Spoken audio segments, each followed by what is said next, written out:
Pluta ili tone. Zabavna nauka za najmlađe. Jeste li se ikada zapitali zašto neke stvari tonu u vodi, a druge plutaju? Sve je u nauci. Saznajmo više u ovom zabavnom eksperimentu. Kada stavimo stvari u vodu, poput igračaka ili voća, one mogu potonuti na dno ili plutati na površini.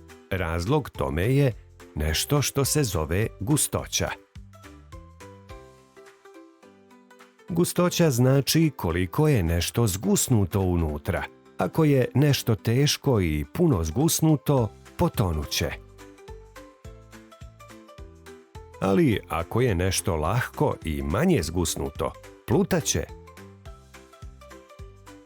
Na primjer, kamen je težak i gust, pa tone u vodi.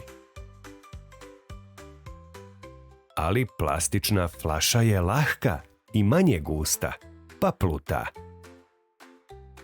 Čak i veliki brodovi mogu plutati jer su dizajnirani da rasporede svoju težinu na velike površine.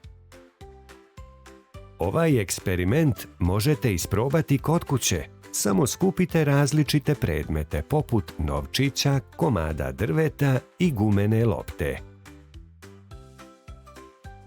Zatim ih stavite u zdjelu s vodom i pogledajte koji tonu, a koji plutaju. To je zabavan način da naučite o gustoći i otkrijete zašto se stvari u vodi ponašaju onako kako se ponašaju. Dakle, sljedeći put kada budete na bazenu ili uz jezero, sjetite se ovog eksperimenta. Sve je u gustoći.